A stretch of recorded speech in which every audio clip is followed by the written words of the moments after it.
हिंसा किसी भी चीज का समाधान नहीं हो सकता। समाधान यदि होगा तो कहीं ना कहीं संवाद करना चाहिए। संवाद से ही समाधान निकल सकता है, हिंसा से समाधान कभी नहीं निकलेगा। युवाओं से अपील है मेरी, और उन सरकार से भी अपील है कि युवाओं की जो मांगे हैं वो जल्द से जल्द सुने, उस पर सुनवाई करें। और युवाओं से अपील करना चाहता हूं कि इस प्रकार से हिंसा ना करें। यदि हम यदि हम सरकार का विरोध करते हैं और ट्रेन को जला रहे हैं या बसों को तोड़ फोड़ कर रहे हैं, आगजनी कर रहे हैं, तो ये हमारी ही तो प्रॉपर्टी है, ये पब्लिक प्रॉपर्टी ही तो है। आपके और हमारे जितने जो लोग हैं, इन लोगों के पैसों से ही तो ये प्रॉपर्टी खरीदी जाती है। ये सरकार की जो संपत्ति होती है, कहीं ना कहीं टैक्स पेयर की संपत्ति होती है, और आप भी टैक्स देते हैं, हम भी टैक्स देते हैं। ऐसा ना करें। आंदोलन जायज है आपका, आंदोलन का मैं पूर्ण समर्थन करता हूं, और आंदोलन होना चाहिए। कोई भी लोकतांत्रिक यदि सरकार है तो सरकार को इस आंदोलन की जो स्ट्रक्चर है, बेसिक चीजें हैं, इसको फुलफिल करनी चाहिए। यदि ये लोग कुछ मांग कर रहे हैं, यदि कुछ स्टूडेंट कुछ मांग कर रहे हैं, तो उनकी मांग जायज है और उन पर सुनना चाहिए, उन पर विचार करना चाहिए। ना कि खुद से बोल देना कि नहीं, हमने जो कर दिया वो कर दिया। ऐसा नहीं हो सकता। और सरकार ने ये जो डिसीजन लिया है, ये कहीं ना कहीं गलत डिसीजन लिया है, इनमें लीडरशिप की कमी है। तभी आए दिन हम देख पाते हैं कि जो योजना है, इस योजना में अमेंडमेंट होया जा रहा है। अग्निपथ जो योजना लेकर आई थी सरकार, पहले 21 सालों तक की थी, अब रिलैक्सेशन करके 23 साल कर दिया गया। तो ये कहीं ना कहीं एक प्रकार से योजना विफल है। और केंद्र सरकार को यदि इतनी हिंसा भड़क रही है और स्टूडेंट लोग मांग कर रहे हैं, जो विद्यार्थी हैं वो ये मांग कर रहे हैं कि ऐसी अस्थायी नौकरी ना निकाली जाए, स्थायी निकाली जाए, तो इस पर काम करना चाहिए केंद्र सरकार को। ना कि इस पर कि उन युवाओं का विरोध कैसे किया जाए या उन आंदोलन का दमन कैसे किया जाए।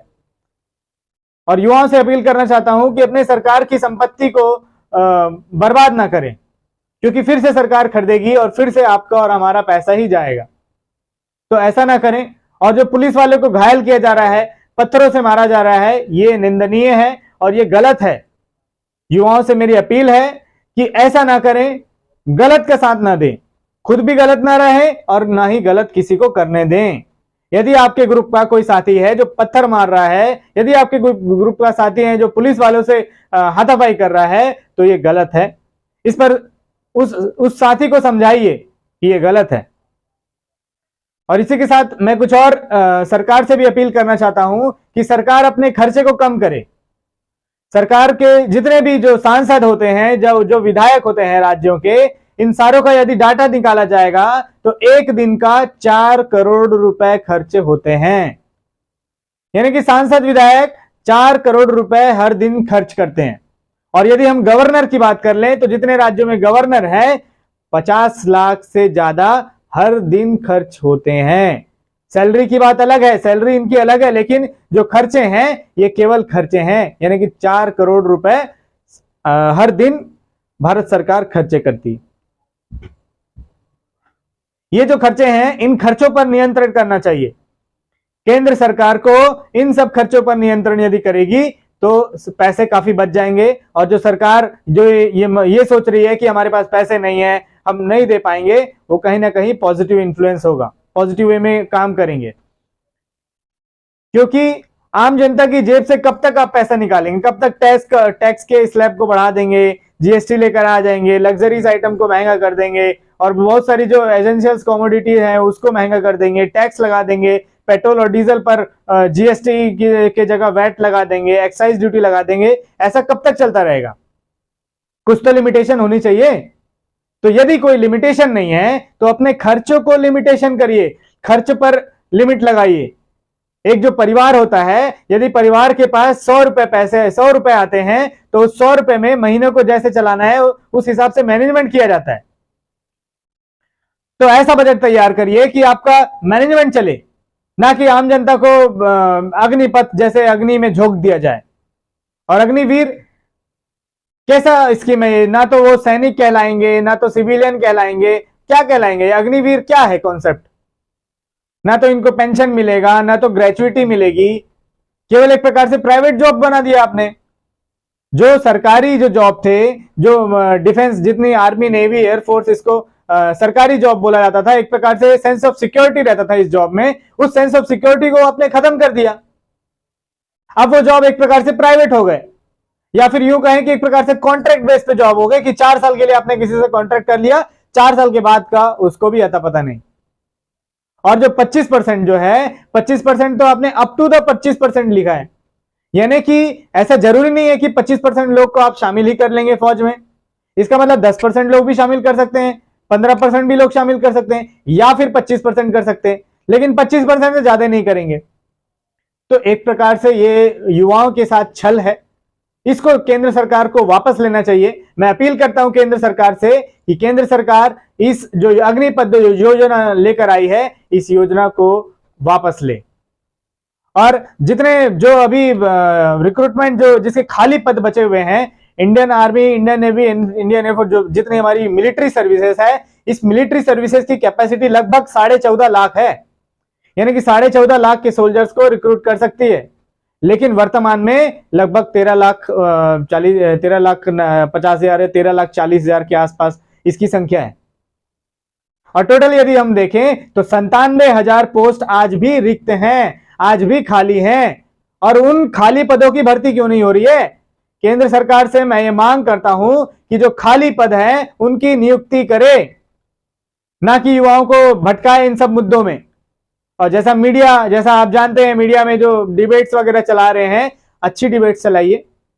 केंद्र सरकार से मैं ये भी अपील करता हूं कि मीडिया में सही डिबेट्स चलाइए, केवल हिंदू मुस्लिम से काम नहीं चलेगा। आपको आम जनता को यदि कुछ बातें पहुंचाना है, कुछ मैसेज देना है, तो उसको माध्यम आप पॉजिटिव बनाइए, ना कि हर चीजों में हिंदू मुस्लिम एंगल देखा जाए। और अभी पत्रकारों की तो ऐसी हालत हो गई है कि वो क्या बोले, कुछ उनको भी समझ में नहीं आ रहा है। भक्तों की हालत ऐसी हो गई है कि वो डिफेंड करें या नहीं डिफेंड करें, उनको ये भी समझ नहीं आ रहा है। तो इस प्रकार से केंद्र सरकार काम ना करे कि खुद ही से रात में सोचा कि कल से अग्निपथ स्कीम लेकर आना है और कल लॉन्च कर दिया अग्निपथ स्कीम। अपने खर्चों को कम करिए। यदि हम प्रधानमंत्री की ही बात करें तो जो एडवर्टाइजमेंट होता है, लगभग 4 करोड़ पर डे खर्चे होते हैं प्रधानमंत्री के एडवर्टाइजमेंट में। तो प्रधानमंत्री जी अपने खर्चे को कम करिए। ऐसा मत करिए कि केंद्र सरकार केवल जनता के खर्चे को कम कर रही है या फिर जनता के ऊपर बोझ डाल रही है और बोझ को अपना खुद सह नहीं रही है। खुद ही वाहवाही या खुद ही अय्याशी करने में लगी हुई है केंद्र सरकार, और जनता जो है वो त्रस्त है। ऐसा भी ना करें। ऐसा ना करें कि कोई बोले कि जब रोम जल रहा था तो नीरो बंसी बजा रहा था। यह एग्जाम्पल आज भारत देश में लागू हो रहा है। और ऐसा ना करें कि इतिहास जब लिखा जाए तो इतिहास में आपकी बेइज्जती हो, क्योंकि जो भी स्कीम आप लेकर आ रहे हैं वो किसी को समझ में नहीं आ रहा है, केवल अंधभक्तों के अलावा।